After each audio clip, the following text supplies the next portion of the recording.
Chat, let's get serious for a minute because today has been a day. August 24th, 2020. Many of us woke up to the news that Daniel Ricciardo was leaving McLaren. It was not the most unexpected thing, but it was still pretty shocking. It was still pretty shocking. And I wanted to just take a minute to share my thoughts on what is going on and what is happening here, because there's a lot of ways to approach this, for starters, let me just say, I'm assuming that if he's leaving, and my guess is it's his choice probably because the buyout McLaren has to do is big, so it could be McLaren sending him away. I feel like he probably has another team lined up already. The fact that he hasn't announced it yet is a little weird, but it does seem like he has another team ready. There is a video that he put on Instagram. I have not actually watched it yet.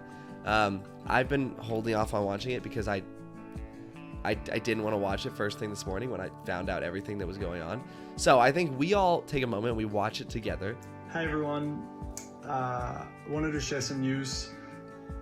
It's not great, it's bittersweet for sure, but I think it's best you hear it from me.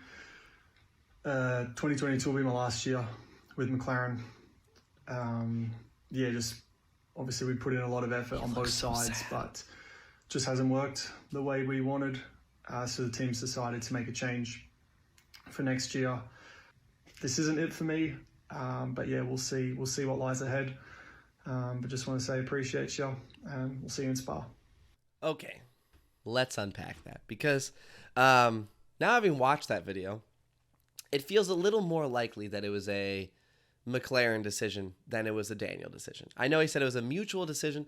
At the end of the day, I can't see a reason that Daniel would leave McLaren unless McLaren told him he needed to leave and basically bought out the contract.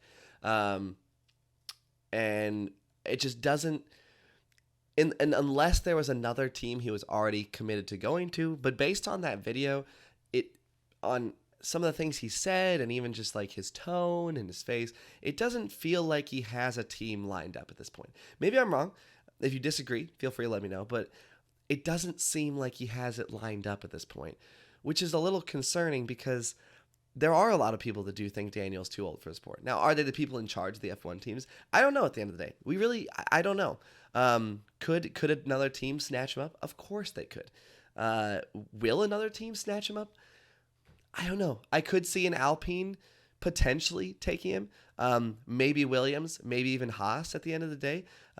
Maybe more than likely Haas, just with how it worked with their brand with, American, and there's, and then there's Daniel, who is the most American Australian you could ever meet, honestly, I feel like at the end of the day.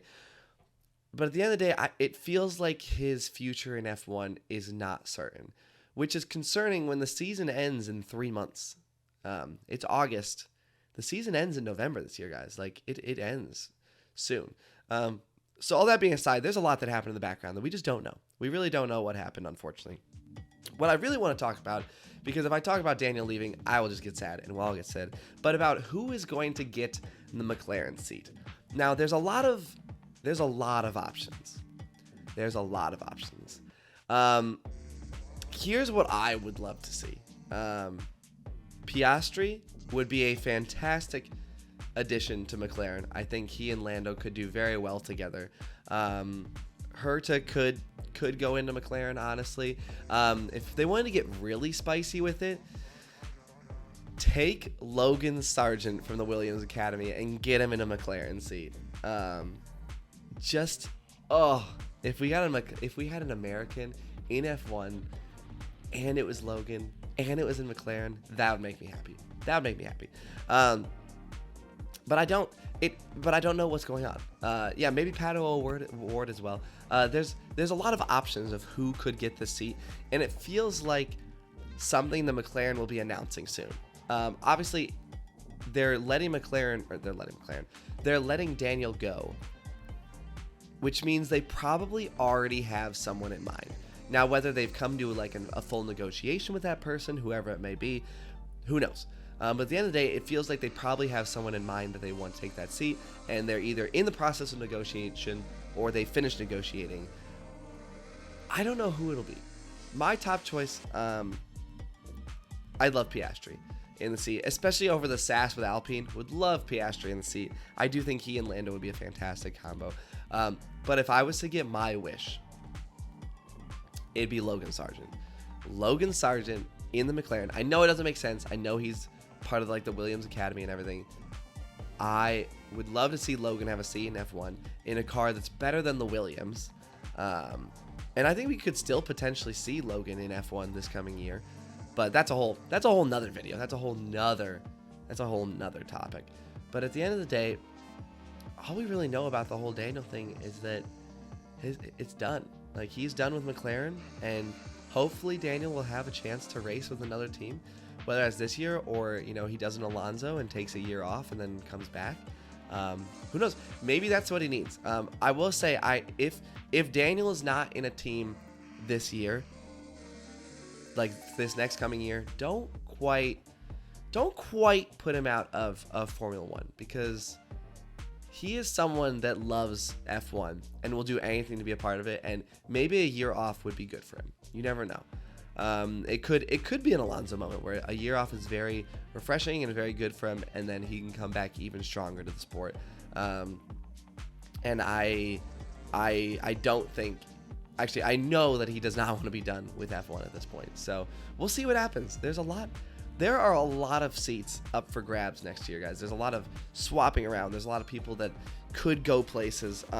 It's going to be really interesting once this net of yarn, that didn't even make sense, starts to unravel and see who goes where. And at the end of the day, there's only a couple people that are certain. Seb is done from the sport. Daniel hopefully will have a seat for 2023, but we really don't know. And yeah, we'll see. Am I a little annoyed at McLaren? Yeah, I am. Do I understand it at the end of the day? A little bit. Do I think they've screwed him? Yeah. McLaren has not handled a lot of things well with Daniel, unfortunately. And it came back to bite them finally. And now they are dropping him rather than solving the problems with Daniel. So yeah, there you go. Those are my thoughts on the whole thing. Feel free to leave a comment if there's something you disagree with, or if you agree with something. And yeah, let me know your thoughts. Would love to kind of hear what you all are thinking. But make sure to like and subscribe. See ya.